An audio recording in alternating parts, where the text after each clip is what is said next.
Buenas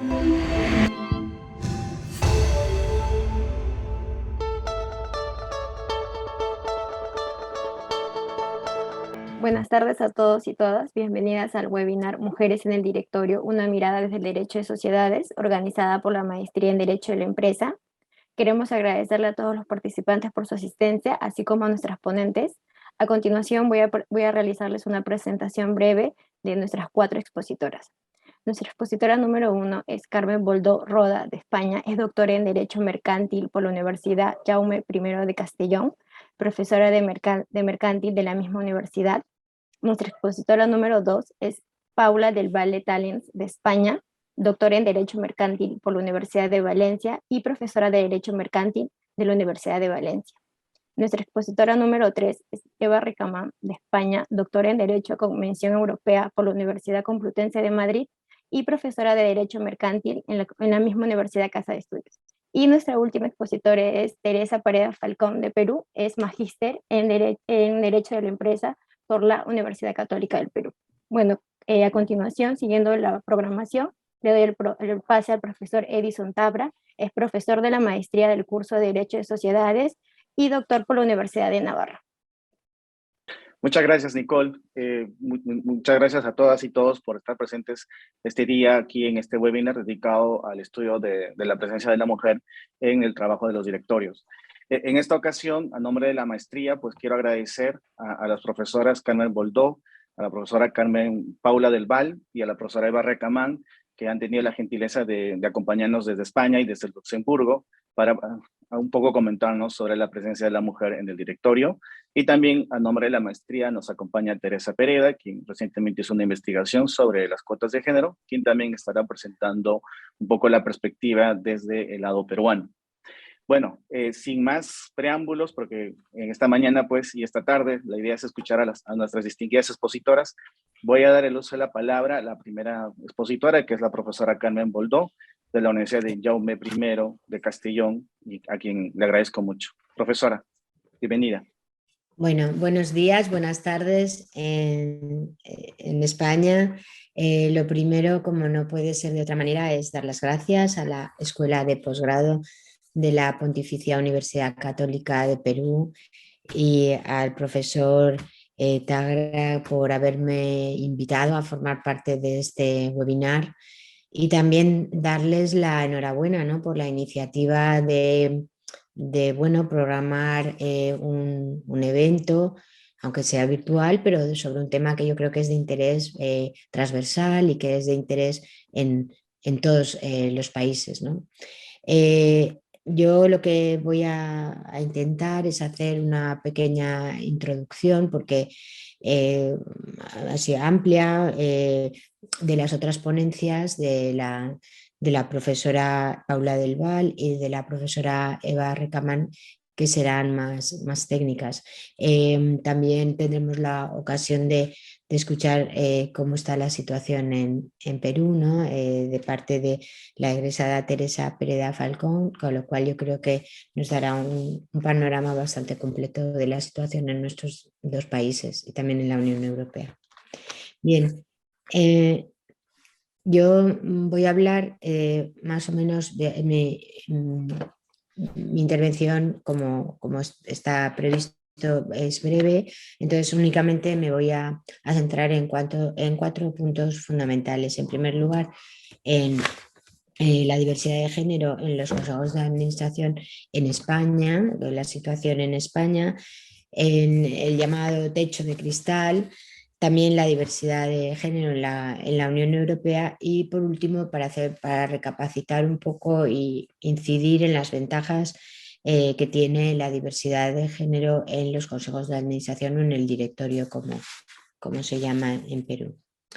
Bien, los consejos de administración de las grandes empresas o los directorios de las grandes empresas y otros puestos de liderazgo siguen copados por el género masculino.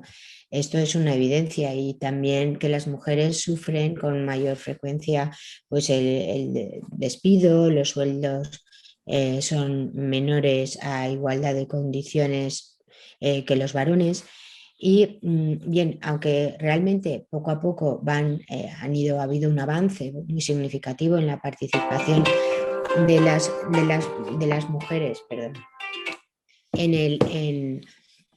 el mundo, en el mercado de trabajo, puesto que se estima que la participación era de un 28% en los años 70 y ahora estamos en un 65-70%. Sin embargo, no se da ni mucho menos el mismo incremento en los puestos de dirección ni en los consejos de administración. En ese sentido, las mujeres llevan décadas con una formación más que suficiente, en ocasiones incluso superior a la de los hombres, incluso en carreras masculinizadas en las que son minoría o siguen siendo minoría.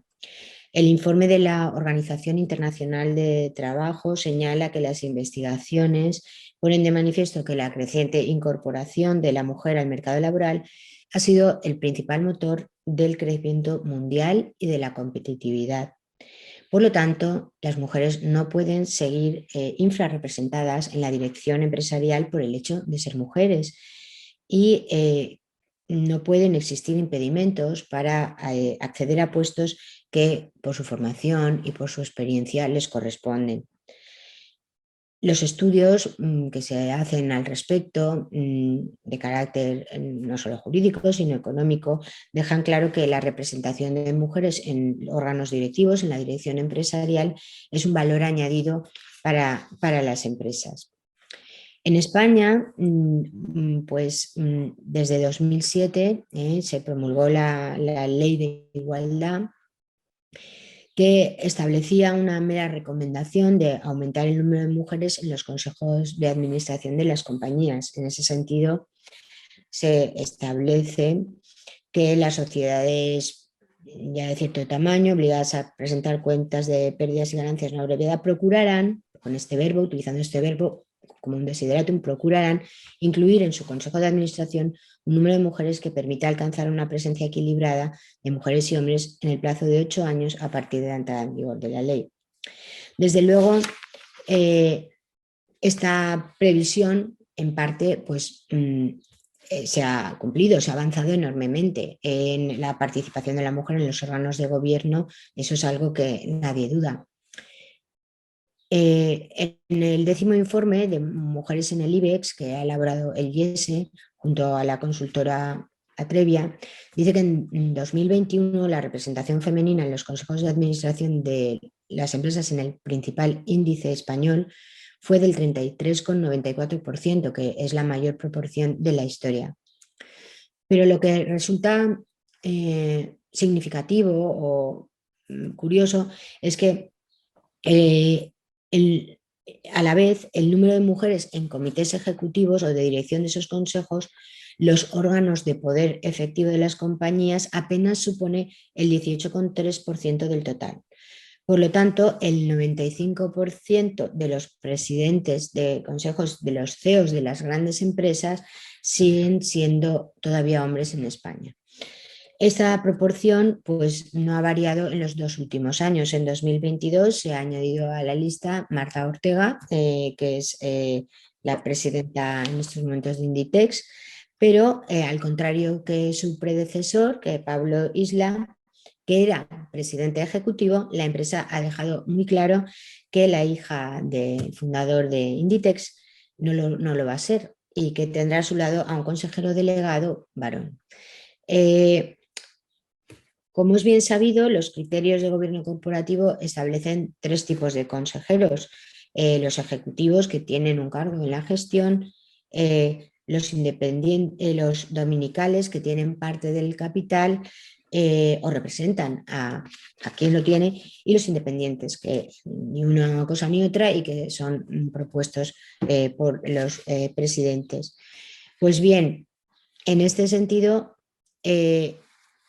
la Comisión Nacional del Mercado de Valores española considera estratégico que las compañías cotizadas incorporen a más mujeres en los puestos de mayor responsabilidad, especialmente en los puestos de alta dirección y como consejeras ejecutivas, es decir, con capacidad de dirección efectiva. De hecho, la revisión del Código de Buen Gobierno realizada en junio de 2020 situó en el 40% para 2022 el objetivo de participación femenina en los consejos.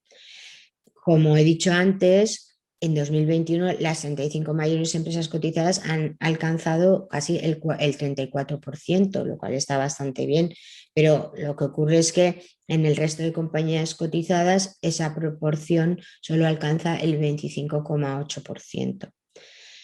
Por lo tanto, bueno, y eso se supone que son entidades que, entre comillas, están obligadas porque cotizan, aunque sea una norma de soft law, a obedecer a la CNMV, imaginemos en las otras empresas. Lo que llama la atención es una de las razones que dan los expertos para que exista esa diferencia entre presencia de consejeras no ejecutivas y consejeras ejecutivas. Los expertos nos dicen que es la propia ley la que lleva un poco a esto, porque la ley solo vincula a los órganos de supervisión y no a los ejecutivos de dirección. Es decir, da la impresión que esta incorporación femenina a la alta dirección de la empresa viene impuesta, no es que sea necesaria para el desarrollo de la empresa. Y en realidad lo que hay que tener en cuenta es el valor de la diversidad, es decir, que esa diversidad es un poco la piedra donde se construye una sociedad sólida y sostenible, y este conjunto funciona mucho mejor cuando la diversidad está presente en todos los grupos. En los consejos de administración de este tipo de grandes empresas, pues normalmente hay muy poco nivel de rotación, con lo cual se tienden a constituir en un grupo cerrado en el que falta innovación, faltan ideas, faltan perspectivas. Entonces, la incorporación en la toma de decisiones de mujeres pues facilita, mejora por añadir diversidad de puntos de vista, se incrementa el valor de la diversidad y por lo tanto la presencia de mujeres en el Consejo no se basa tanto en una cuestión reivindicativa de igualdad, también, pero creo que lo más importante es más bien el que se basa en la necesidad de buscar la excelencia en las decisiones de gobierno corporativo. Bien, lo que ocurre es que ya un poco expuesta, que luego seguro que se va a ampliar mucho mejor por las profesoras que me seguirán en el uso de la palabra, un poco expuesta a la situación en España, nos encontramos con una segunda cuestión que es el llamado techo de cristal, es decir, desde todos los ámbitos profesionales pues hay una preocupación por la falta de mujeres en situaciones o en puestos de responsabilidad empresarial. Los hombres ocupan niveles superiores como altos ejecutivos o directivos, mientras que las mujeres pues suelen encontrar su techo profesional en categorías medias e inferiores de los mandos de dirección, pese a que tienen una formación muy contrastada y tienen las mismas facultades o condiciones para ejercer el liderazgo. Desde hace muchos años, desde los años 80, los estudios pioneros en esta área hablaron del breaking the glass ceiling, el llamado fenómeno del techo de cristal, ¿no? Es una barrera sutil, una barrera transparente que es un impedimento para que las mujeres puedan moverse dentro de las jerarquías corporativas. Esta barrera engloba los obstáculos, los códigos no escritos y los dispositivos intangibles que de forma continua hacen frente a las mujeres y que las mujeres chocan contra ese techo profesional que, como digo, se queda en puestos intermedios, aun cuando su capacidad les permitiría incorporarse a cuerpos o a situaciones de mando superiores. Junto a este techo de cristal se plantea también el llamado laberinto de cristal, concepto que también incluye muchos obstáculos que pueden aparecer simultáneamente y desde ángulos muy distintos en el ascenso de las mujeres a posiciones elevadas, como puede ser pues, bueno, la maternidad o bien el cuidado de mayores, cuestiones que, bueno, tradicionalmente parece que la mujer se vea más implicada en esa, culturalmente, y que constituye ese laberinto de cristal. Bien, en materia de la Unión Europea, como hemos visto, ya he dicho antes, en España las mujeres consejeras se han multiplicado pues bastante en los últimos 11 años, ¿no? De 2010, de un 10,56% a 2021, esa cifra que he dado antes del 33,94%, casi el 34%. A nivel europeo, las mujeres ocupan un 40% de puestos en el Consejo de Administración, con lo cual España queda un poquito por debajo de otros países importantes de la Unión Europea como Italia, Alemania o Francia. Lo que sí que también se ha observado es que cuando una mujer es presidenta de un consejo de administración, es CEO de una empresa, aumenta bastante el porcentaje de mujeres de ese consejo o de los puestos directivos de esa empresa. Desde luego, donde más, digamos, más rango o más porcentaje de mujeres ocupan este tipo de cargos es en Noruega, ¿no? En Noruega precisamente porque allí la ley obliga a esa paridad en el Consejo de Administración. Bien, la cuestión de la diversidad de género ha formado parte de la agenda política de la Comisión Europea de 2010, cuando puso en marcha su estrategia para la igualdad de hombres y mujeres. La Comisión Europea presentó una propuesta de directiva sobre la promoción de igualdad en la toma de decisiones en 2012 para acelerar el progreso hacia una mayor diversidad en los consejos de administración de las sociedades cotizadas en toda la Unión Europea. Y estas medidas incluían, en primer lugar, lo que he comentado antes, es decir, el objetivo de llegar al 40% de representación de mujeres en los consejos de administración de las sociedades cotizadas.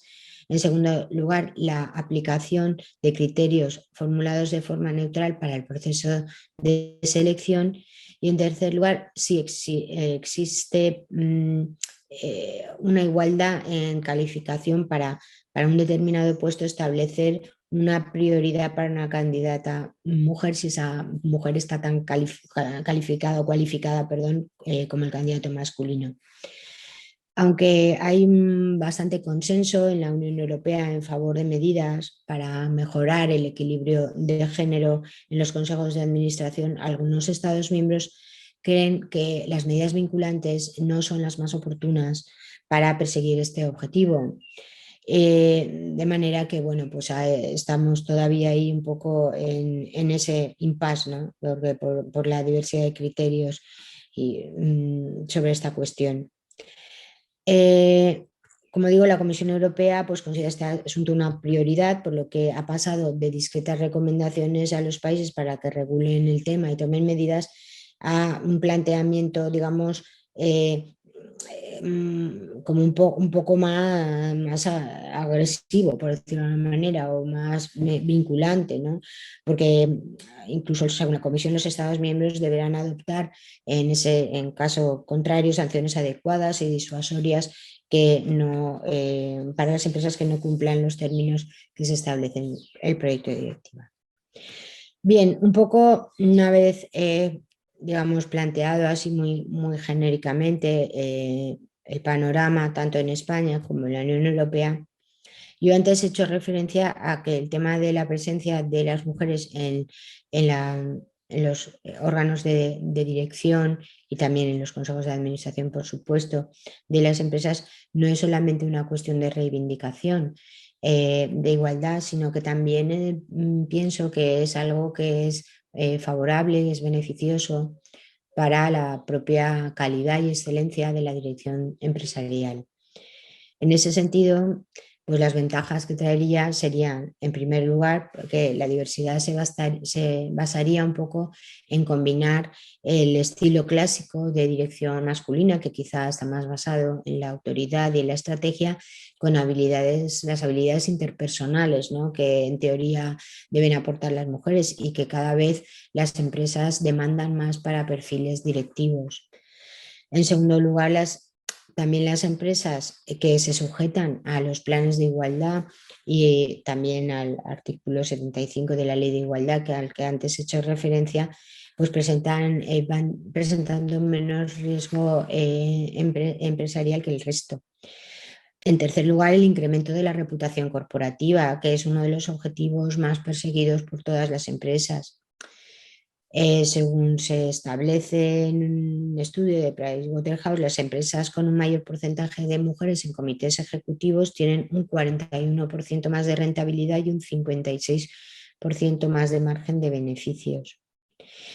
En cuarto lugar, la imagen de la empresa, algo vinculado a su reputación, la imagen de la empresa que fomenta la igualdad de oportunidades, que facilita la conciliación, que valora su plantilla por sus logros, su actitud ante el trabajo, sale en estos casos muy reforzada, porque su ejemplo y sus propios directivos y trabajadores son sus mejores embajadores en el caso de incorporar políticas de diversidad. Por último, ya un poco para finalizar, hemos visto que realmente es algo ventajoso para la dirección corporativa la incorporación de la mujer en tareas directivas, no solo en el Consejo de Administración. Y una de las principales ventajas también a subrayar es la posibilidad de atraer y retener el talento dentro de la empresa, es decir, la mejora de las estrategias de liderazgo, de innovación, de aproximación a los agentes con influencia sobre la empresa, que van desde los empleados hasta los clientes. Y como hemos visto, ello también conlleva un mayor ahorro de costes y un mayor crecimiento del mercado. Y hasta aquí un poco el planteamiento genérico que quería hacer y para dar paso a las siguientes intervenciones. Muchas gracias por su atención. Muchísimas gracias, doctora Carmen Boldó. La verdad que muy interesantes y sugerentes sus ideas y propuestas. Quiero ahora dar el uso de la palabra, la intervención de la profesora Paula del Val Talens, quien es docente de Derecho Mercantil en la Universidad de Valencia. Profesora Paula, puede comenzar. Bienvenida. Buenas tardes. Creo que ahora pueden ver ya la presentación. Quiero comenzar manifestando, por supuesto, mi gratitud hacia el profesor Tabra por promover esta iniciativa y permitirme compartir esta mesa, aunque sea virtual, con tan apreciadas colegas y ponentes en este caso. Si me lo permiten, a partir de la exposición de la profesora Boldó, la profesora Recamanillo, vamos a centrarnos cada una de nosotras en una de esas líneas que ella ha presentado. Yo voy a intentar proporcionarles algunas perspectivas por lo que respecta al derecho español, para que después la profesora Recamán ahonde un poquito más en lo que se propone hacer la Unión Europea y así tengan ustedes la perspectiva completa. Voy a intentar utilizar categorías e institutos transversales de la disciplina societaria para que ustedes puedan ver cómo seguramente los resultados mutatis mutandis podrán aplicarse al caso peruano. Ha quedado pues establecido que nos faltan mujeres en los directorios, para nosotros en los consejos de administración, especialmente de las sociedades de mayor dimensión económica, en nuestro caso del continente europeo y de España en particular. Son aquellas además que mayor visibilidad tienen porque acuden a los mercados de capitales a financiarse y al estar estos intensamente interconectados e internacionalizados, eso favorece la visibilidad de los cargos que se ocupan en el Consejo de Administración. Ya nos lo ha anticipado la profesora Boldó, pero si revisamos los datos que proporciona la Comisión Nacional del Mercado de Valores española, es decir, el supervisor del mercado de valores en este país, se nos indica que para el año 2020 o en el año 2020 los en el Consejo de Administración o en los consejos de administración de las grandes compañías españolas, las sociedades cotizadas, estaban ocupados en un 26,1% en conjunto por mujeres.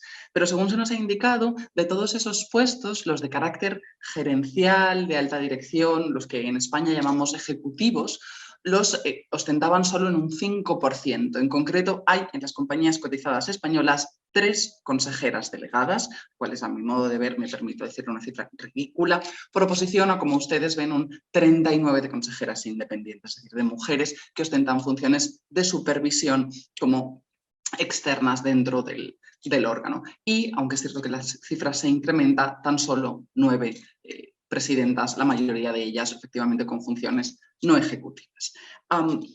Como han visto a través de la presentación de la profesora Boldó, existen múltiples argumentos que desde el punto de vista jurídico-económico tratan de fundamentar la deseabilidad de la presencia de mujeres. Pero además podríamos añadir a eso que tal vez deberíamos tratar de fomentar su presencia teniendo en cuenta ese contexto, pero promoviendo o teniendo en mente la igualdad como finalidad en sí misma, la presencia igualitaria de mujeres como objetivo con independencia de otros factores que no desechamos, pero que podemos tratar de matizar o de dejar en un segundo plano en la medida en que podamos cumplir el objetivo.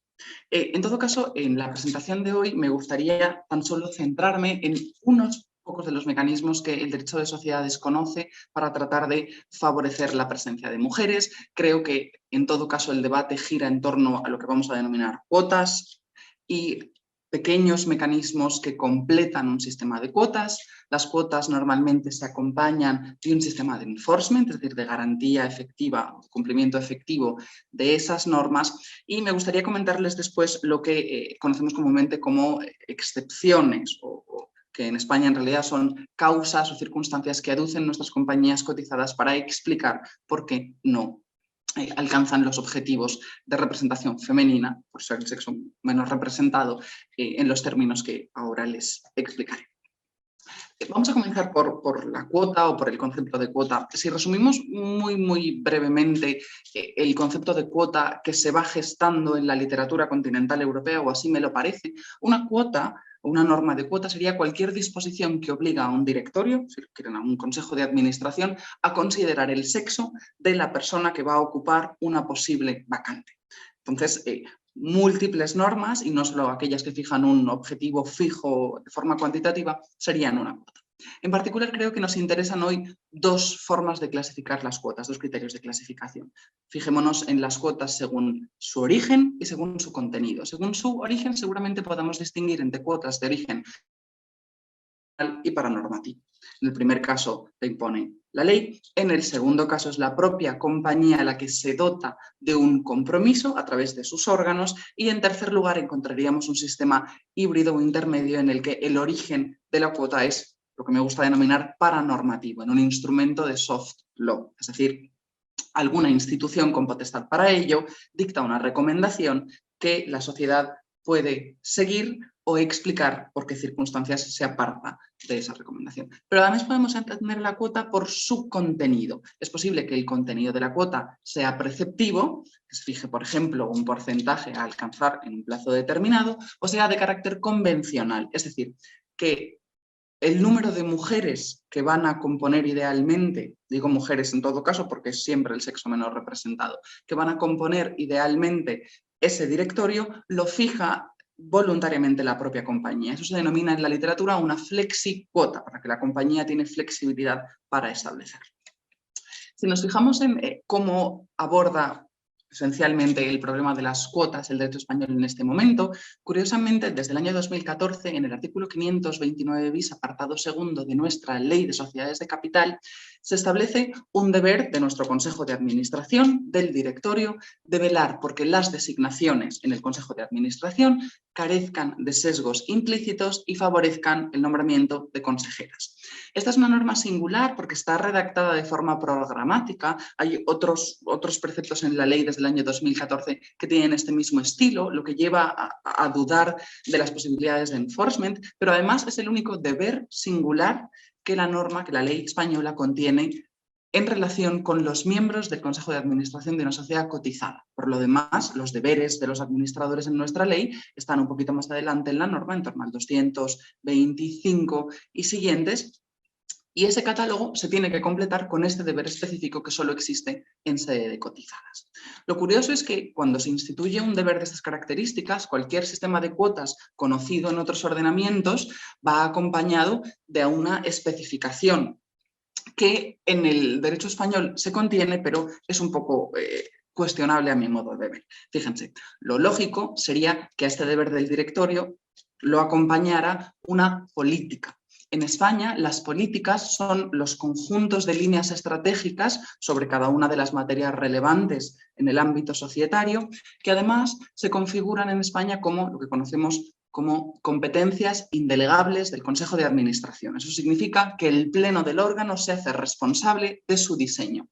Y lo ideal es que adopten la forma de acuerdo del órgano correspondiente. Idealmente, la norma parece querer que se configuren como, por ejemplo, un acuerdo del Consejo de Administración. Esto que está muy claro cuando, en unos casos puntuales, no está tan claro con las políticas.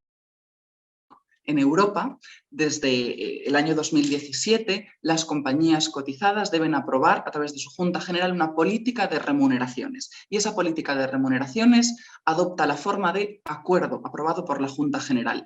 El mismo resultado debería ser predicable de cualquier política del Consejo de Administración, pero como les digo, no es una cuestión que sea absolutamente clara en la Ley de Sociedades de Capital española. Idealmente, sí sería así.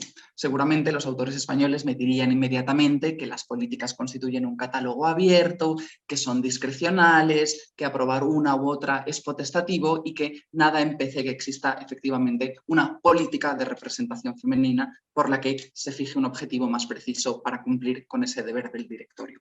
Es más, me dirá cualquier persona informada con respecto al derecho español que existen en España al menos dos políticas tasadas que tendrían cabida o que darían cumplimiento a este deber del directorio. Pero a mí me inquieta que se diluya su contenido por su ubicación sistemática y que no tengan el mismo rango, la misma consideración. Rango seguramente es impreciso, pero la misma consideración que otras políticas igualmente estratégicas. Fíjense, en la norma española encontramos en el artículo 540, apartado cuarto, letra C, subapartado séptimo, como parte del informe anual de gobierno corporativo que deben aprobar las compañías. En España, todas las compañías cotizadas se rigen por un conjunto de recomendaciones que emite nuestra Comisión Nacional del Mercado de Valores y entre ellas ese informe contiene la política de diversidad. Pero es una política, como ven, de diversidad, no de representación femenina ni de equilibrio en el Consejo de Administración, sino que recoge esa línea de la que les hablaba la profesora Boldó, según la cual una pluralidad de perspectivas es positiva para el Consejo de Administración. No solo que ambos sexos están igualmente representados, sino que acudan al Consejo personas con distintas sensibilidades. Eso es perfectamente correcto, pero permite que se diluya el problema de la representación, que es uno mucho más específico. Y a la vez, esa política de diversidad, que como ven forma parte de la ley, convive con lo que se llama la política de selección de consejeros o consejeras, que solo está mencionada en las recomendaciones 14 y 15 del Código de Buen Gobierno de las sociedades cotizadas. De forma que el informe debe hacer referencia a una política de diversidad de mayor amplitud y, sin formar parte de la ley, se instituye la posibilidad de contar con una política de selección. Esta es una situación que genera, a mi modo de ver, cierta distorsión porque permite ocultar el objetivo de representación en uno u otro documento, como digo, diluir el problema. Vamos a pasar, si les parece, al elemento que acompaña necesariamente a las cuotas y es lo que llamamos el régimen de enforcement que permita garantizar el cumplimiento efectivo. Y el problema que tiene esto, en este caso, es que se trata, como hemos visto, de potestades discrecionales del Consejo de Administración en España o simplemente de la posibilidad de explicar por qué no se ha seguido el eventual objetivo de representación. No les he dicho, por cierto, que en ese mismo Código de Buen Gobierno se establece en un 40% para el final de este año y, como ven, solo lo vamos a cumplir en tanto en cuanto haya consejeras independientes. Hay muchísimas sanciones que podríamos revisar, pero hoy me voy a referir muy brevemente a estas tres. La primera es una sanción que llamaríamos de mercado o reputacional y que en nuestro caso español aplica directamente la Comisión Nacional del Mercado de Valores. Lo que hace es designar a aquellas compañías que no han justificado adecuadamente porque se apartan del objetivo de representación. Es la técnica que conocemos como naming and shaming, avergonzarlas públicamente en el informe anual que prepara el regulador. Pero eso seguramente, en la medida en que tal vez seamos pocos los que revisamos el informe y los nombres específicos de las personas o de las compañías que no la siguen, lo que deberíamos plantearnos, y creo que es la siguiente frontera, es en qué medida podemos utilizar los mecanismos típicos del derecho de sociedades para cuestionar o para perseverar en esta senda. La vía seguramente más sencilla será la de impugnación de aquellos acuerdos por los que se designe a personas del sexo más representado. Habiendo un objetivo de representación X de un sexo X, los acuerdos que designen a miembros en contra de ese objetivo de representación. El problema es que en las circunstancias actuales nos vamos a encontrar ante enormes dificultades cuando queramos impugnar ese acuerdo. Y nos vamos a encontrar, en particular, y sobre todo ante problemas de jerarquía. Quiero decir, de jerarquía normativa. En las circunstancias actuales no tiene la sociedad una vinculación al objetivo de representación que permita cuestionar los acuerdos de nombramiento. Si la política de selección es en su caso un acuerdo del Consejo de Administración, del directorio, y la designación del consejero es un acuerdo de la Junta General, no podemos impugnar un acuerdo de la Junta General porque haya contravenido antes, lo que antes ha dictado el Consejo de Administración. Los únicos remedios directos actuales son, el más efectivo, contemplar en los estatutos el objetivo de representación, en cuyo caso el acuerdo por el que se nombra a un consejero en lugar de una consejera puede infringir los estatutos, y seguramente menos relevante sea que sometamos la política de selección de consejeras a la Junta General. Menos problemática sería desde la perspectiva española lo que tiene que ver con los problemas de ejercicio de la acción, es decir, de legitimación activa, porque en España contamos con un precepto bastante amplio que admite el ejercicio de acciones por sujetos que tengan lo que denominamos legítimo. Seguramente estaríamos en condiciones de acreditar que determinadas organizaciones o asociaciones o incluso agrupaciones de socios que adquieran acciones simplemente para cuestionar esta materia pudieran tener legitimación para impugnar el acuerdo. No voy a detenerme en las acciones de responsabilidad, lo único que les quiero decir es que en las actuales circunstancias, en la mayoría de ocasiones, nunca se van a dar los presupuestos necesarios para ejercitar acciones de responsabilidad frente a los administradores, seguramente porque no habrá incumplimientos legales ni estatutarios, seguramente porque no habrá daño. Como mucho podríamos intentar explorar la vía de la acción que llamamos individual de responsabilidad por daños directos a una persona perjudicada, pensáramos por ejemplo en una consejera. Lo último que les quiero decir hoy tiene que ver con lo que me gusta denominar las excepciones. Y me explico.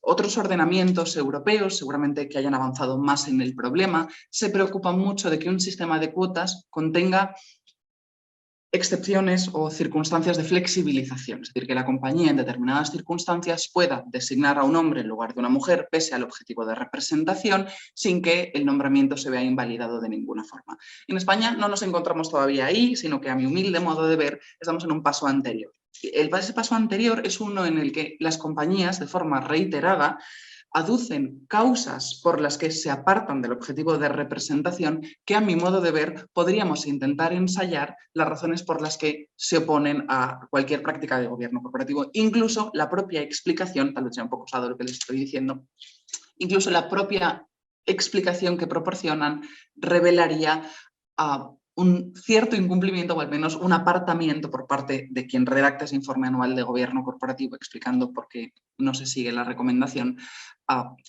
que tal vez pudiera tener alguna consecuencia. Fíjense, con frecuencia se dice no se designa a una mujer porque no hay candidatas. Bien, se pone de manifiesto que hoy en día existen iniciativas, organizaciones que proporcionan bases de datos enormes sobre perfiles posibles a considerar para cualquier puesto, incluidos los cargos en consejos de administración de cualquier compañía. De forma que aducir la ausencia de candidatas sin más explicación, a mi muy humilde modo de ver, pone de manifiesto un incumplimiento de lo que en España se denomina uno de los requisitos de la regla de la discrecionalidad empresarial, que es recabar información suficiente antes de adoptar una decisión de contenido estratégico. No informarse sobre la existencia de candidatas es no cumplir con todos los preceptos de la regla de la discrecionalidad empresarial. No quiero decir con ello que haya ninguna consecuencia jurídica inmediata, que haya un incumplimiento de deberes. Digo que seguramente o ante una manifestación tan relajada deberíamos procurar levantar la protección de la regla de la discrecionalidad empresarial. La segunda típica circunstancia que se opone es que los socios han preferido designar a un hombre o a una persona jurídica, a un ente sin sexo. Bien, en este seguramente sea cierto, la Junta General es libre de designar, ya hemos visto que no estará vinculada por el objetivo de representación necesariamente, pero lo cierto es que la candidatura procede del propio Consejo de Administración, en particular de su comisión de nombramientos y remuneraciones. De forma que si en los ordenamientos europeos hay un enorme alineamiento entre las propuestas del Consejo de Administración y lo que decide finalmente la Junta. De modo que aducir simplemente que los socios han preferido la propuesta del Consejo de Administración sería insuficiente. Ahí podríamos ver una desviación de la conducta del Consejo de Administración con respecto a lo que se hubiesen comprometido. Seguramente sin ninguna consecuencia directa, pero es una causa que no se puede justificar o no se puede aducir en las circunstancias actuales teniendo en cuenta la estructura de propiedad. Lo último que les quería decir, aunque lo voy a dejar simplemente anotado, es que como han visto hemos discutido fundamentalmente problemas relativos a las sociedades abiertas o cotizadas. Hay, sin embargo, un frente importante en relación con las sociedades cerradas o con los límites que se plantean en las sociedades cerradas. En particular, en España, o al menos la investigación que llevamos desarrollada hasta ahora, se aprecian problemas relativos al sexo, voy a decir, o a la ausencia de mujeres, en cláusulas que restringen la transmisibilidad de acciones y en cláusulas, me refiero a cláusulas de los estatutos, que asignan la representación de mujeres automáticamente a hombres. Estas materias están muy poco exploradas, pero seguramente tengamos que echarles un vistazo en el futuro, ver en qué medida estas disposiciones estatutarias que se refieren al sexo están limitadas por normas de rango superior, me refiero, por ejemplo, a normas de perfil constitucional. Seguramente sea una cuestión que podemos dejar asignada para el debate, para una posterior discusión en el futuro. Voy a terminar yo con esto, quedando a disposición de la mesa para el debate posterior. Muchas gracias. Muchísimas gracias a la profesora Paula del Vals. Interesantes y muy novedosas sus propuestas y también interesante también la visión desde el ámbito español. Bueno, vamos a dar uso de la palabra para la presentación de la profesora Eva Recamán Graña, quien es profesora de la Universidad Complutense de Madrid. Ella también va a continuar con el desarrollo del tema. Profesora, bienvenida. Muchas gracias. Se me escucha, ¿no? ¿Qué diría? Sí, exactamente. Vale, perfecto.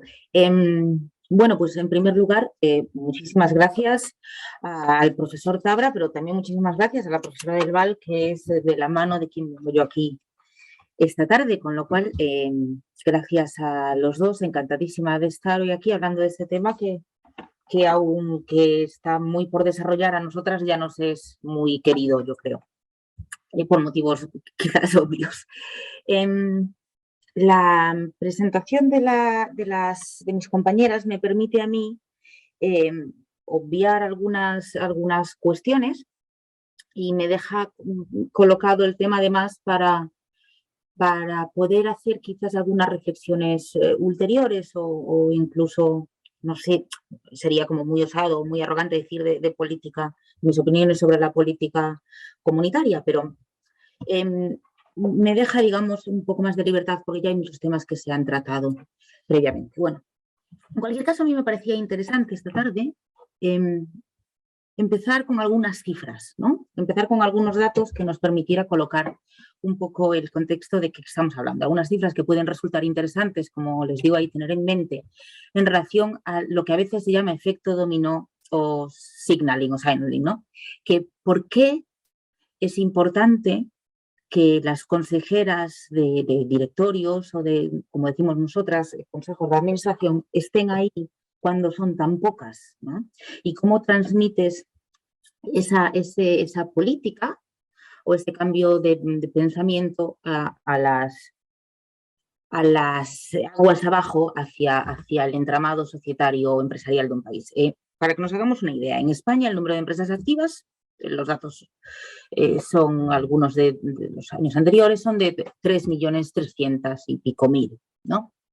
De las cuales solamente 66.000, el 1,98%, tienen 20 o más asalariados. 20 o más, no estamos hablando de 500 o más, no estamos hablando de grandes multinacionales.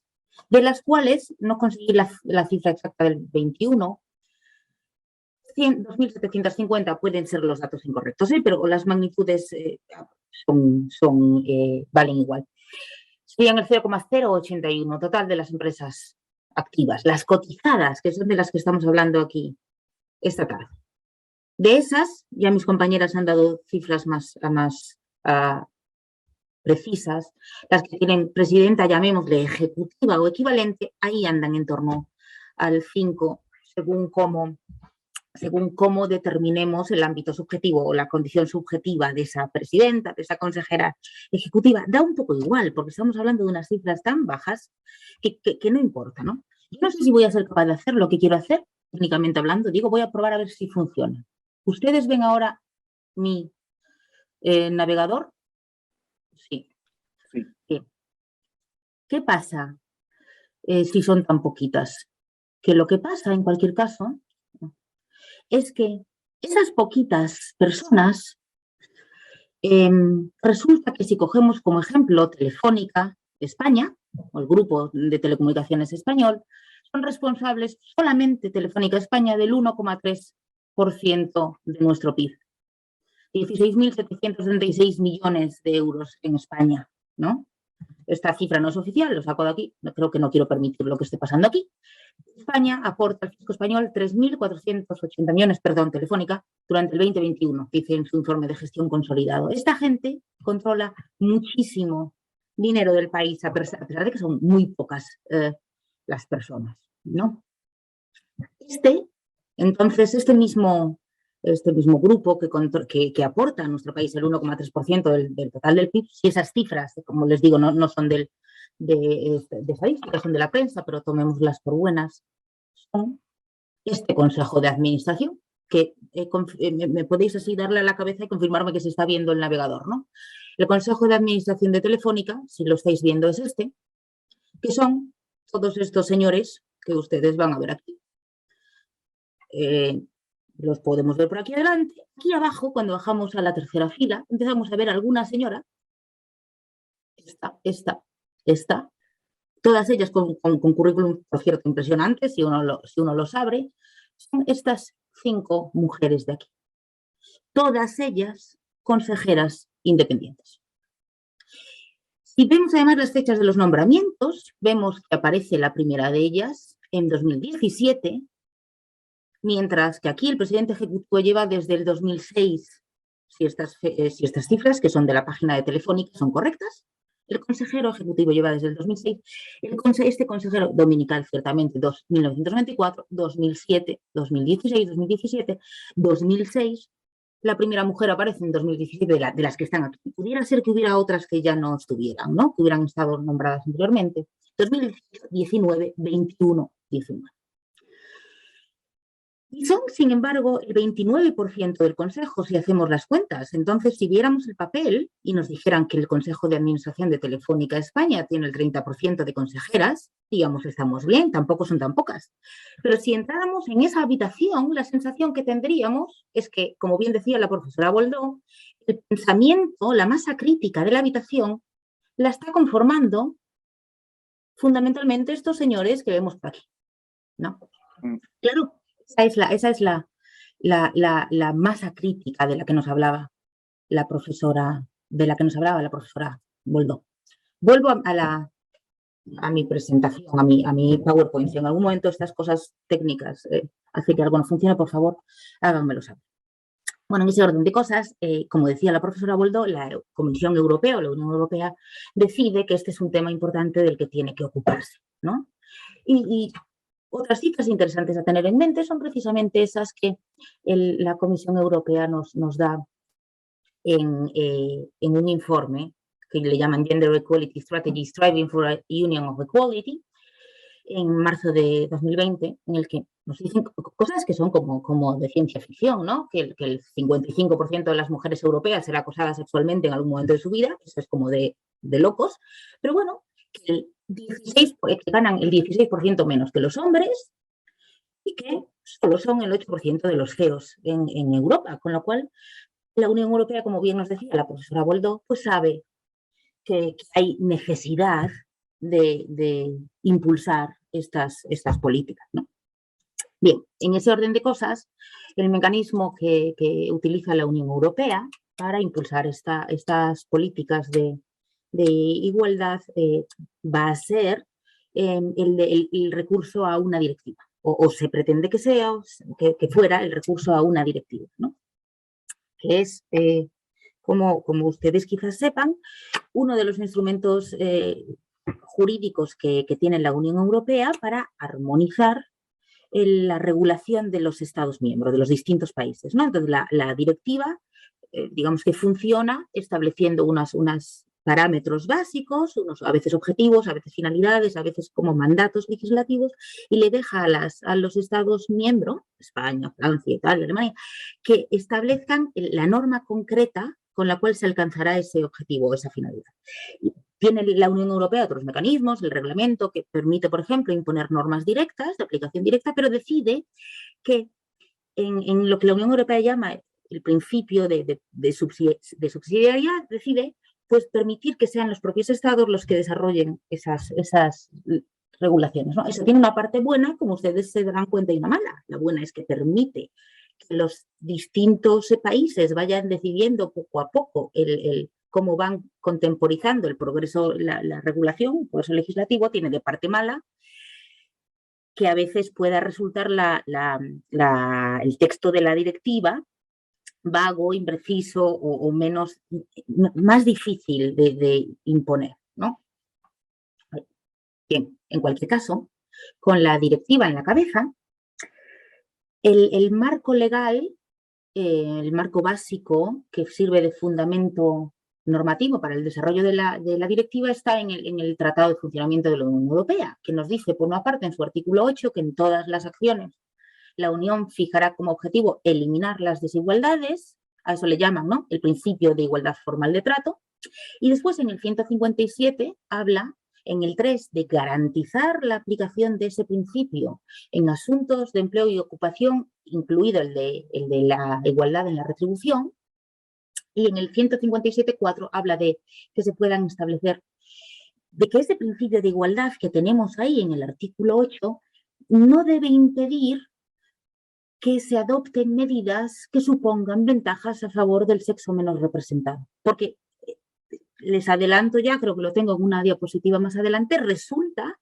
que se ha aducido por algunos el riesgo de que haya un problema de desigualdad de trato, léase en el trato desfavoreciendo a los varones. O sea que el hecho de promover a las mujeres puede ser discriminatorio para los hombres, ¿no? Entonces, el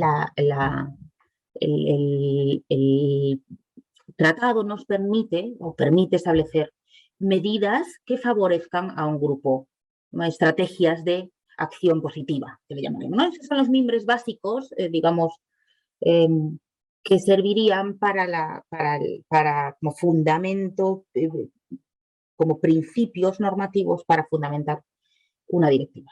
Bien. Pero ciertamente sucede que, como les adelantaba en la slide anterior, resulta conflictivo el establecimiento de este tipo de políticas por parte de la Unión Europea, porque se critica la posibilidad, como les adelantaba, de que exista un tratamiento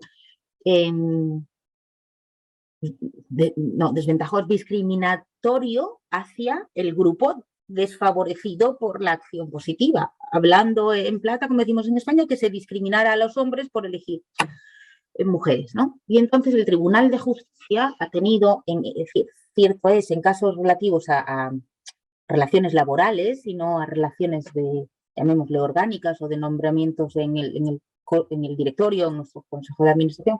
El Tribunal de Justicia de la Unión Europea se ha tenido ya que manifestar en relación a esa coordinación entre el principio de igualdad formal del artículo 8 y el principio de acción positiva del 157, para decir el Tribunal de Justicia que las medidas de acción positiva deban referirse a sectores donde las mujeres estén menos representadas, obvio, pero bueno, no hace daño decirlo. Segunda cosa que ha dicho el Tribunal de Justicia, solo pueden darse prioridad a candidatas femeninas que tengan la misma cualificación que los candidatos masculinos. Obvio, también debería serlo, ¿no?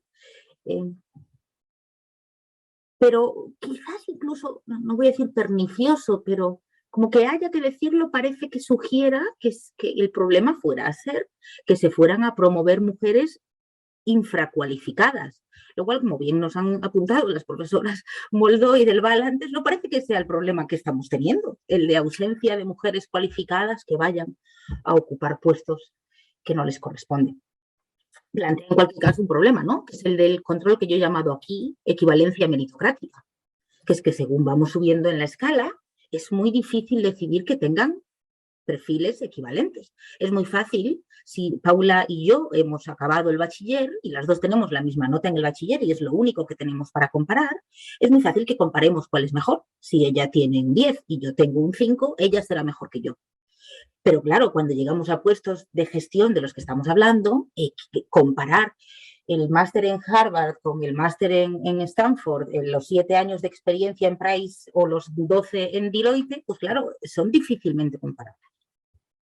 La tercera cosa que nos dice el Tribunal de Justicia es que no se debe dar prioridad automática o incondicional. Esto es una especie de corolario del anterior a los candidatos que tengan la misma cualificación, sino que debe incluir, y lo adelantaba también la profesora del Val antes, una cláusula de salvaguardia en la que nos puedan, una cláusula de salvaguardia a veces también se llama cláusula de flexibilización, en la que se pueda promover al candidato del sexo más representado cuando las circunstancias personales del candidato así no lo permitan, sino que lo requieran, ¿no? Ejemplo clásico, bueno, es que este consejero en concreto, por el perfil que tiene, es que es el mejor que podemos tener para este cargo y simplemente nombrar a una mujer porque sea mujer, aunque tengan aparentemente el mismo perfil, teniendo en cuenta que conoce el mercado perfectamente por una experiencia previa en una sociedad, en una actividad similar, no podemos dejar escapar este fichaje, por decirlo de alguna manera, ¿no? Bueno, esto aparece, les adelanto ahí, en las propuestas de directiva todo el rato, esta cláusula de salvaguardia o esta cláusula de flexibilización. Bueno, con esos mimbres existe, como ya les adelantábamos, una directiva, una propuesta de directiva. La propuesta es el paso previo, ¿no? Del paso que se discute de la Unión Europea destinada, se llama la directiva, a mejorar el equilibrio de género entre los administradores no ejecutivos, como bien adelantaban mis compañeras, de empresas cotizadas. Bien, esta propuesta de directiva trae causa, bueno, esta propuesta no es que traiga causa, una propuesta que ya existe desde 2012 ha sido últimamente recuperada y reactivada, digamos, porque no obtuvo en su momento, en torno a 2017, la mayoría necesaria para ser incluida en la agenda de la Comisión. La Comisión es el órgano, digamos, que ejecutivo de la Unión Europea. Bien, esta propuesta ha sido incluida recientemente en la agenda de asuntos pendientes de la Comisión actual y la presidenta von der Leyen pues, ha manifestado su deseo de desbloquear esta propuesta y de traerla adelante.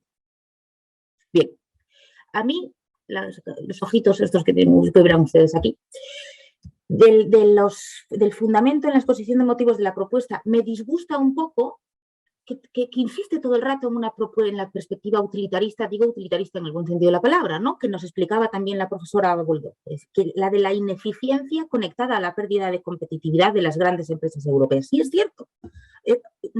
Es indiscutible que si estamos dejando de ver a la mitad, no a la mitad, pero a la mitad de las candidatas posibles,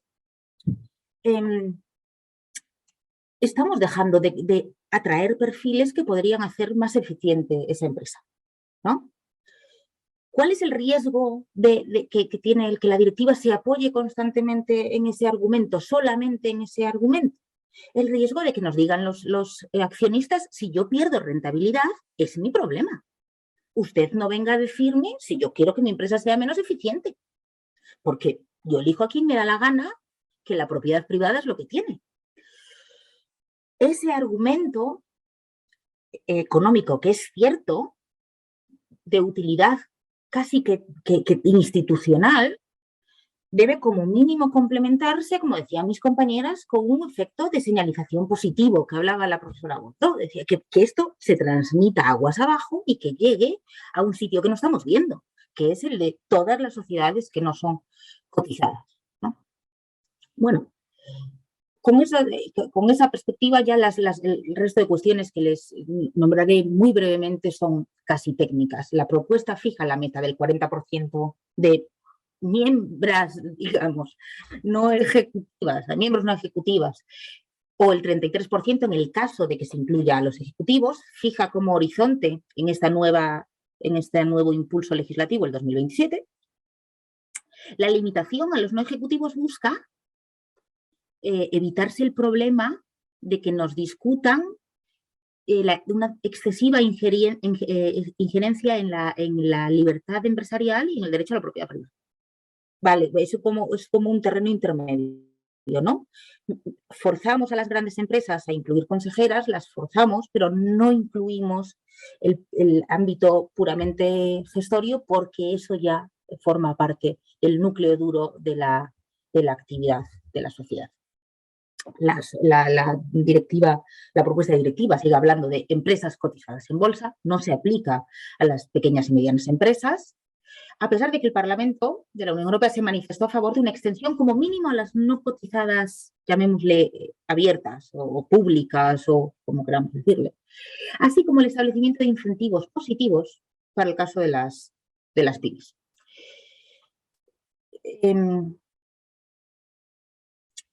Exige, en cualquier caso, la directiva, como también nos adelantaba la profesora Goldo, el establecimiento de procedimientos basados en criterios preestablecidos y neutrales. Parece que ese es el mecanismo que utiliza la directiva, que viene a decir, usted dígame antes cómo los va a elegir, para que yo pueda chequear después si usted está cumpliendo ese proceso, ese mecanismo neutral de selección, ¿no? Procedimientos que deben ser obligatorios mientras que no se alcance ese porcentaje. Habla la ley. Tienen ahí el lenguaje de la ley, ¿no? Criterios preestablecidos, claros, formulados de forma neutra, carentes de ambigüedad, donde se dé prioridad al candidato del género menos representado con la misma cualificación. De nuevo, la cláusula de salvaguarda, salvo que en una evaluación objetiva, teniendo en cuenta los criterios personales, se incline la balanza a favor del otro género. Por lo demás, la directiva, ¿cómo funciona? Pensando en que haya informes anuales, como adelanta Paula, sobre la composición de los consejos y se deja la puerta abierta para sanciones ante evoluciones negativas. El Parlamento se manifestó a favor de sanciones severas, como la exclusión de las sociedades en licitaciones públicas. La directiva en el texto del 2012 hablaba en una lista abierta de multas administrativas e incluso la nulidad del nombramiento, conectando con lo que nos contaba la profesora de Volantes. Sin embargo, la directiva en la actualidad habla simplemente de que los Estados miembros establezcan mecanismos efectivos, proporcionales y disuasorios. Por último, la directiva tiene un carácter temporal, o sea, tiene una cláusula de extinción, que esto es curioso, ¿no? Porque piensa en que deje de ser de aplicación en 2038 cuando se hayan ya asentado en los consejos la composición femenina. La directiva es yo creo, optimista, es ingenua, en el sentido de que cree que cuando las sociedades y los inversores se den cuenta de que las mujeres aportan, ya solo el mercado, el mercado es inteligente, el mercado seguirá eligiendo mujeres. No tengo el dato, pero sé que hay un estudio, un paper que se publicó, creo que era en Suecia, donde durante un tiempo, puede que me equivoque, el de país, pero el informe existe. Durante un tiempo hubo una norma obligatoria, la norma dejó de ser obligatoria en el momento en el que la cuota dejó de ser obligatoria. El año siguiente el número de mujeres en los consejos de administración bajó. En el mismo momento, el año siguiente, la la norma dejó de ser, la cuota dejó de ser obligatoria. Bueno, en cualquier caso, como nos comentaban ya nuestras compañeras, la evolución en España está siendo positiva, la evolución en Europa también, en el ámbito de los no ejecutivos. No sé si es un efecto positivo derivado precisamente incluso de la propuesta de directiva, si es una evolución social, si son ambas cosas. Pero, y esta es la última idea con la que les dejo, corremos el riesgo de un cierto, podemos llamarle pinkwashing, ¿no? Que como vemos cifras, 30, 37, 33, cerca del 40, tenemos que tener claro que estamos hablando de no ejecutivos. Estamos hablando de esas consejeras que sí, que forman parte de la supervisión del órgano de administración, pero que no deciden lo que se hace en esas empresas. El problema entonces es que no exista esa correlación, esa eficiencia de la que nos hablaba Carmen, entre el Consejo de Administración y el poder de decisión de ese Consejo, el poder de decisión real, ¿no? Y el problema es entonces que no seamos capaces de afectar cómo se produzcan nombramientos en esos puestos ejecutivos. ¿Tiene solución? No lo sé. BlackRock en algún momento, con esta idea les dejo, BlackRock en algún momento empezó a amenazar a los consejos, a las comisiones de nombramiento, al chair de la comisión de nombramiento, diciéndole: o usted designa mujeres o le voy a cesar a usted. Y lo empezaron a hacer y cuando lo hacen es cierto que funciona. O sea, cuando los grandes inversores institucionales dicen comisión de nombramiento, o ustedes nombran a mujeres, los ceso ustedes, pues reaccionan. Parece que esa sea la única forma, no la única, pero que ese sería un mecanismo. Bueno, con estas ideas les dejo. Muchas gracias por la atención. Quedo a su disposición para las preguntas que puedan tener. Muchas gracias. Muchísimas gracias, profesora Eva Recama. La verdad que muy interesante todas sus ideas y la perspectiva que nos ha dado. Ya para terminar este rol de intervención, vamos a permitir que Teresa Pereira, egresada de la Maestría en Derecho de la Empresa, nos pueda dar una perspectiva de la situación de las cuotas de género aquí en el Perú. Teresa, bienvenida. Muchas gracias, profesor. Voy a cargar la pantalla y me avisan, por favor, si esto está, si pueden ver. Sí, sí se puede observar. Perfecto, muchas gracias. En primer lugar, agradecer la oportunidad de la invitación a la Escuela de Posgrado de la Pontificia Universidad Católica, el profesor Tabra. Estoy muy contenta, les comentaba al inicio, de poder compartir este foro y de poder también poder contrastar la realidad peruana con la realidad española y de la Unión Europea, y de hecho tenemos muchas cosas en común, que es de hecho lo que nos une, la realidad del desarrollo de la participación femenina en altos cargos directivos. En esta oportunidad voy a compartir parte de mi investigación, que es la necesidad de establecer cuotas femeninas mínimas en directorios.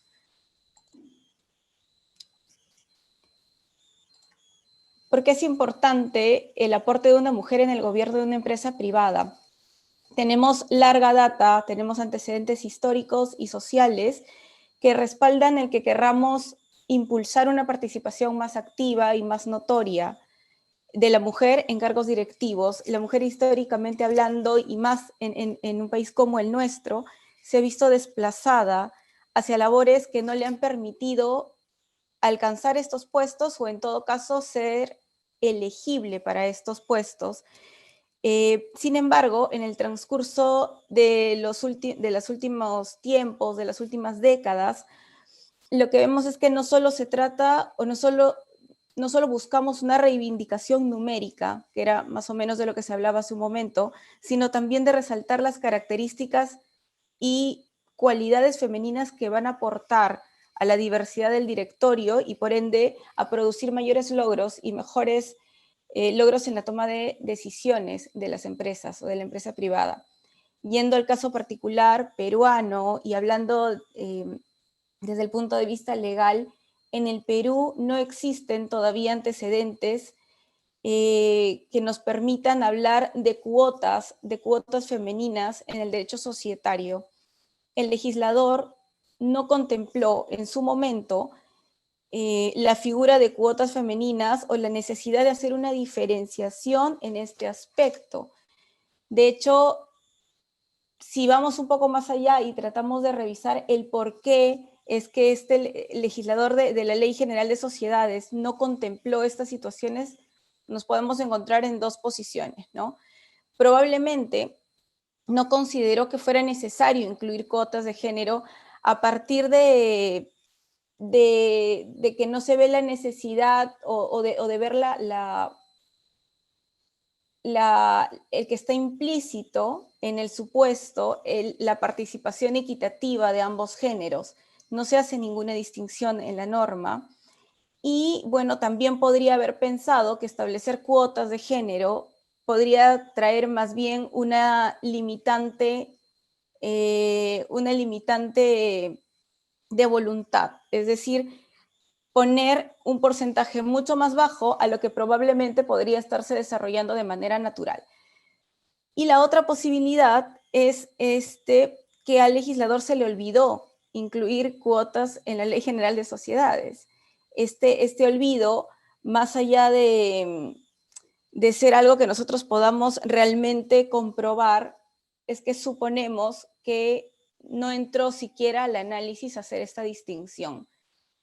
Podríamos darle muchos sustentos, pero más allá de esto, la realidad que tenemos es que no tenemos diferenciaciones, no tenemos cuotas de género, no tenemos tampoco un derrotero que nos ayude a revertir esta situación en nuestra ley, en nuestro derecho de sociedades o en toda la normativa, que nos ayude, y por lo tanto, a partir de esto, en estas situaciones, lo que tratamos de ver, a partir de esa realidad, es encontrar alternativas viables, alternativas rápidas, sostenibles, que puedan acortar las brechas que se mantienen aún en nuestro país. Figuras como las del Código de Buen Gobierno Corporativo para Sociedades Peruanas de la Bolsa de Valores de Lima, por ejemplo, o el del directorio independiente, que también está considerado dentro de este Código de Buen Gobierno Corporativo, podrían ser posibilidades vigentes, posibilidades viables, que de hecho, como ya se están trabajando, como se conocen y se están estudiando, podrían ser aceptadas de una manera mucho más rápida para obtener los resultados que queremos y acortar estas brechas en el menor tiempo posible. En el Perú, la mujer no ha tenido un rol, no ha sido una figura pública, no ha tenido un rol muy preponderante dentro de la sociedad peruana, ha sido básicamente de apoyo del hombre. Sin embargo, en las últimas décadas hemos sido testigos también de una mayor presencia de la mujer en cargos públicos.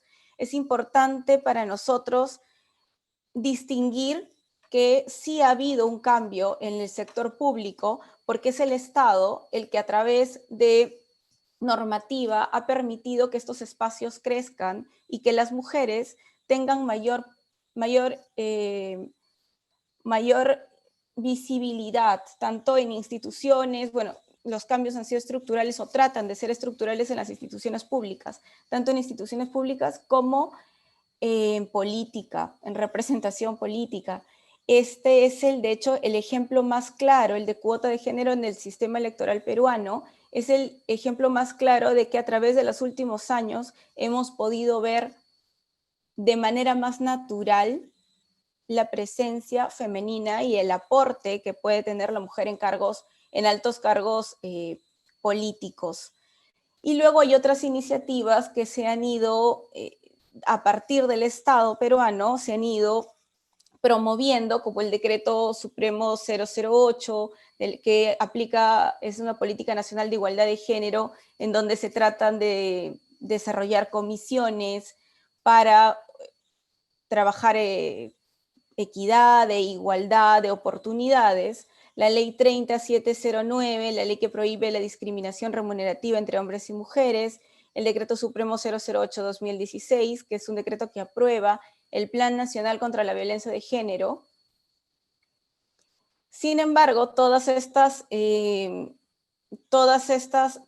iniciativas legales se han quedado en el ámbito público, siendo el proyecto de ley 1024-2016 el único proyecto que en ese año, en el 2016, intentó promover una cuota mínima obligatoria de mujeres en directorios de empresas que cotizan en bolsa. Este proyecto no prosperó, no tuvo una acogida suficiente y por ende, bueno, se quedó en proyecto, ¿no?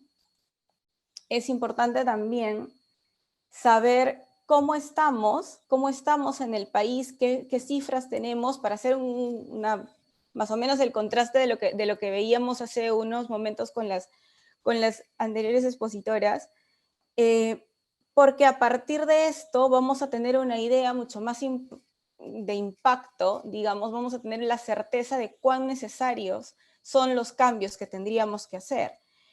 En un estudio, bueno, reciente del 2018 de mujeres miembros de directorio de Centrum PUC, vemos más o menos una evolución de los últimos 10 años, o bueno, de 8 años, en donde lo que podemos ver es una evolución, sí, pero bastante menos, o sea, bastante por debajo de lo necesario. Este porcentaje 33.3, 38.2 y 41.1 es un porcentaje de empresas con por lo menos una mujer en sus directorios. Una mujer. No hablamos en Perú del 30 o del 40% o del 33, 39 en el que hablábamos hace un momento de la realidad de España o de la Unión Europea, sino que estamos por un nivel mucho más bajo en cuanto a porcentaje, lo cual es preocupante. Un estudio más cercano, más actualizado del 2020, que es el ranking para Equales, habiendo tenido Perú una participación de 211 empresas, tenemos solo el 21.3% de empresas que tienen a una mujer como su máxima autoridad.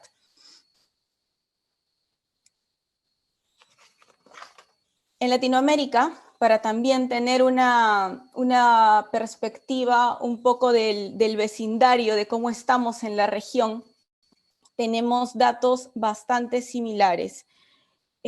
Solamente 26% de las posiciones de liderazgo están ocupadas por mujeres, solo el 8% de cargos de dirección están ocupados por mujeres. El 21% de las empresas cuentan con una mujer en su máximo cargo directivo, que es más o menos la realidad peruana, es la realidad latinoamericana en cuanto a este ítem de una mujer en su máximo cargo directivo. Y de hecho, uno de los ítems que más nos preocupa es lo que nos dice el Fondo Económico Mundial, en donde nos indican que se estima cerrar la brecha de género entre hombres y mujeres en América Latina dentro de 59 años.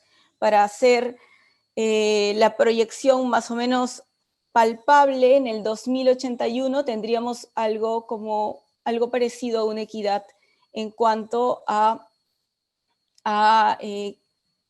cargos de alta dirección. Esto nos alarma y nos hace pensar qué es lo que podemos hacer de manera inmediata para poder al menos ir acortando brechas. La propuesta que nosotros tenemos o que se sale a partir de la investigación es la del director independiente. El director independiente, en el Código de Buen Gobierno Corporativo, se trabaja esta figura como una sugerencia, de hecho no como algo imperativo, pero sí que ha ido cobrando mayor fuerza en los últimos tiempos como una figura importante, ya que por sus características técnicas y de la libertad en la toma de decisiones, se considera un elemento importante dentro del desarrollo en la empresa.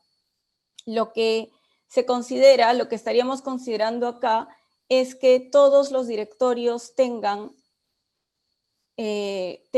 directores independientes. En el Perú, como les comentaba hace un momento, no tenemos esta obligación ni de tener directores independientes, ni tampoco de cómo se elige o cuáles son las características de elección que debería tener un directorio, sino que todo se subsume a la voluntad o la elección que la Junta General de Accionistas pueda considerar dentro de los estatutos de la empresa. Entonces, este mecanismo sería una especie de recomendación en donde las empresas podrían valorar a esta figura de director independiente y adecuarla a una necesidad que está latente. ¿Por qué pensamos en el director independiente para poder asumir, para que pueda ser asumida por mujeres? Vemos las características de la mujer y las características que la mujer viene buscando a través de todos estos años, y hablábamos de la reivindicación, pero no solamente del reconocimiento equitativo, perdón, no solo de la reivindicación numérica, sino del reconocimiento equitativo por sus capacidades. Entonces, es casi calza con la figura del director independiente, que más allá de la voluntad de los accionistas es una especie de persona calificada que llega a dar sus directrices o a aportar en la toma de decisiones de manera libre y de manera adecuada para el bienestar de la empresa, no solo de intereses particulares.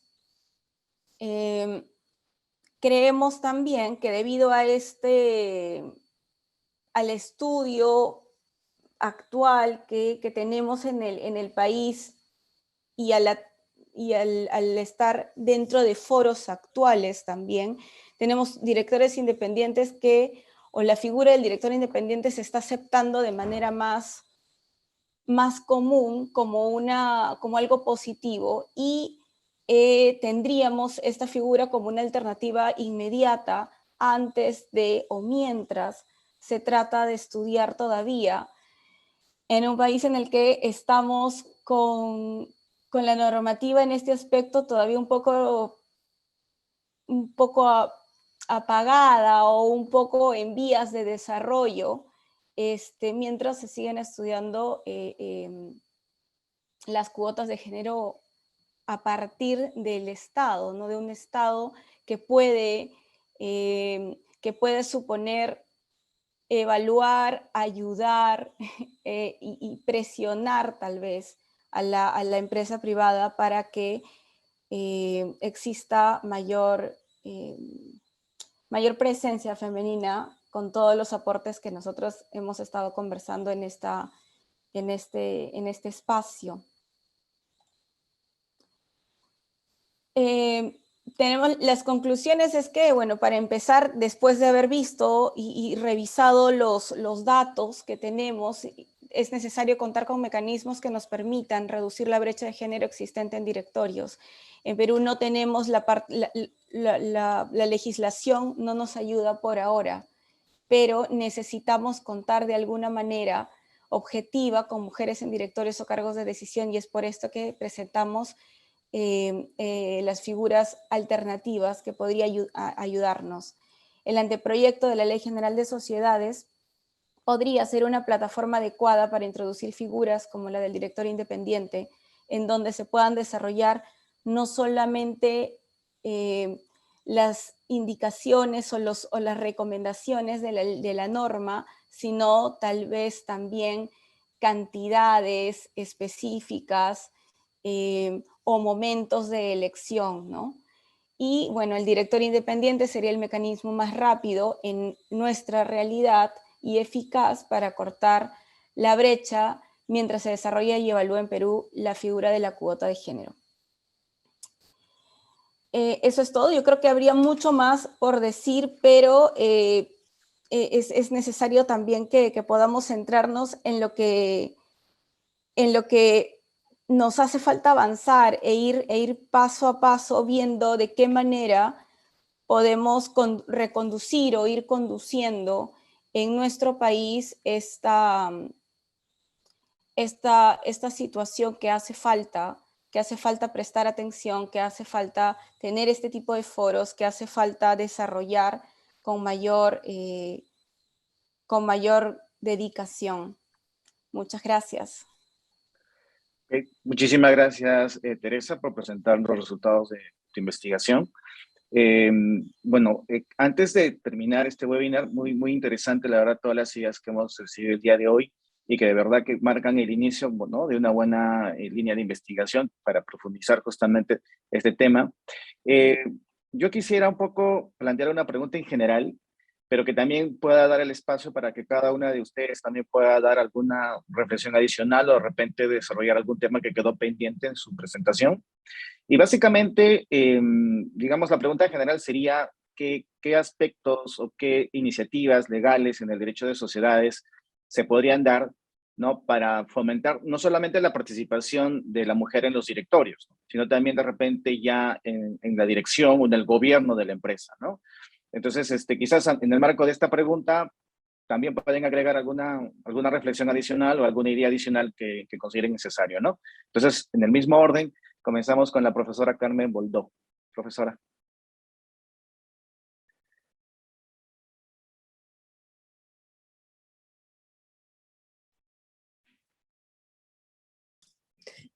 Bueno, muchas gracias, profesor Tabra.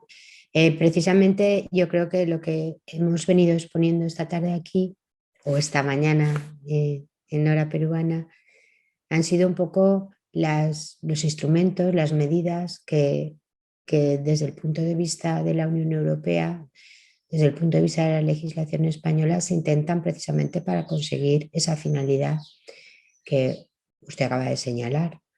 Yo creo que es un tema en el que no hay una receta mágica, es una cuestión de ir fomentando esa cultura, ir mediante los códigos de buen gobierno, pues también un poco estableciendo las medidas, etcétera. Pero digamos que es un tema de concienciación general y de que el legislador vaya introduciendo, ¿no?, medidas que colaboren a ese fin.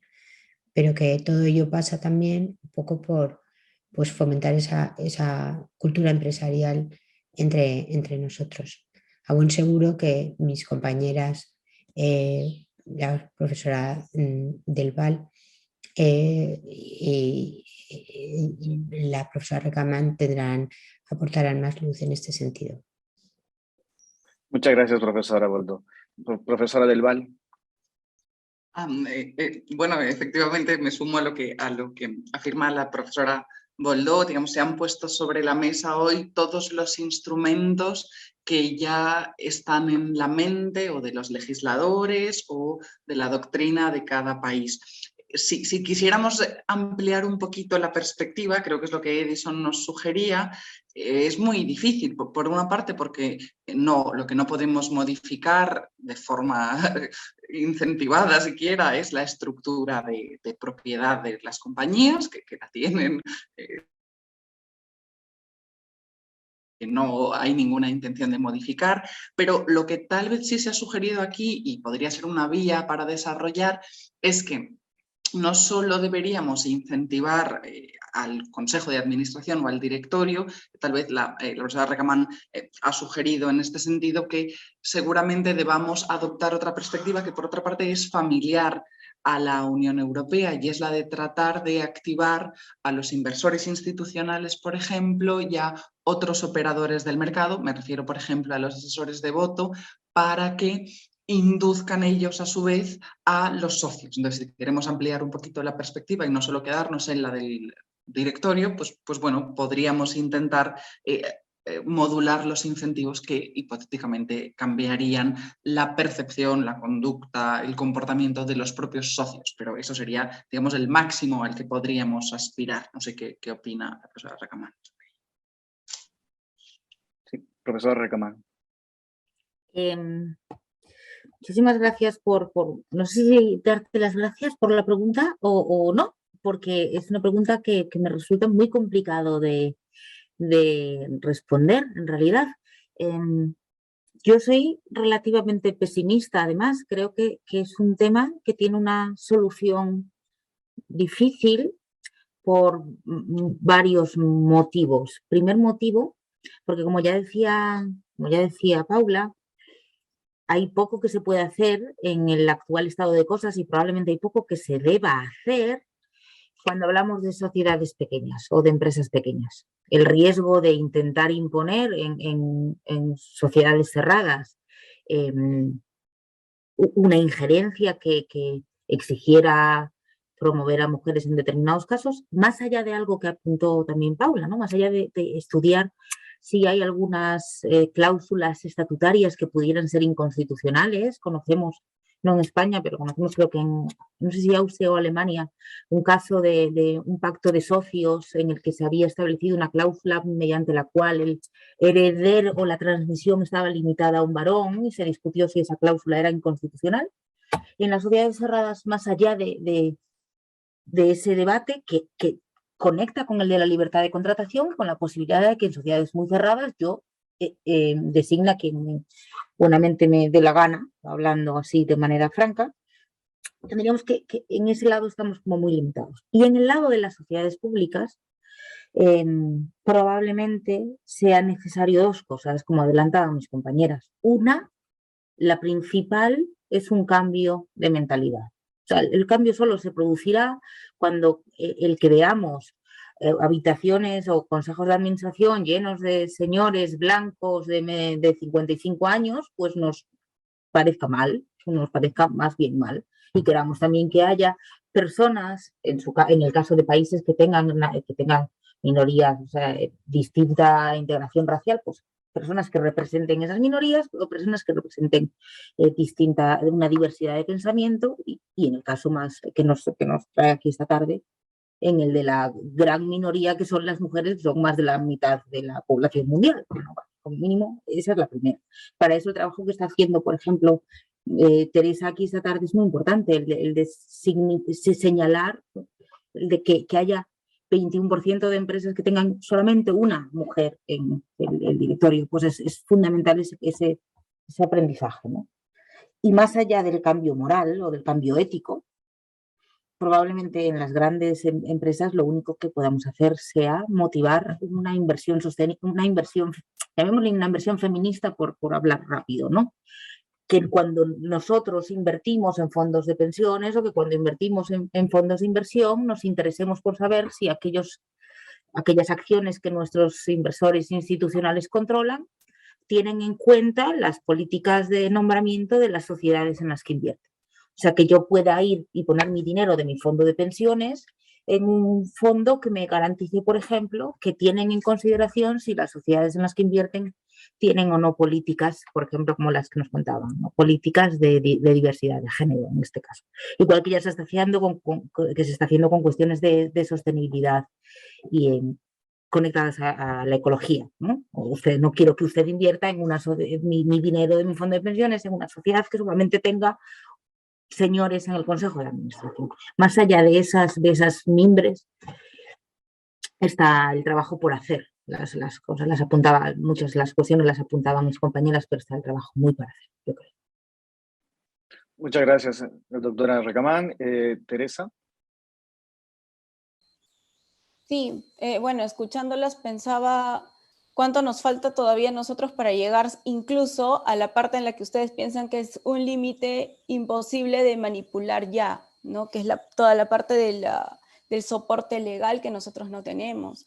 Entonces, en principio, también por un tema de estructura y por un tema de idiosincrasia incluso, el solo hecho de pensar en una normativa en Perú o en Latinoamérica que intervenga en las sociedades ya nos parece muy complicado, tan complicado que los primeros pasos son los temas de buen gobierno corporativo, ver cómo se cambia el tema de la cultura de la empresa, que haya una educación a partir o de transformación a partir de adentro hacia afuera.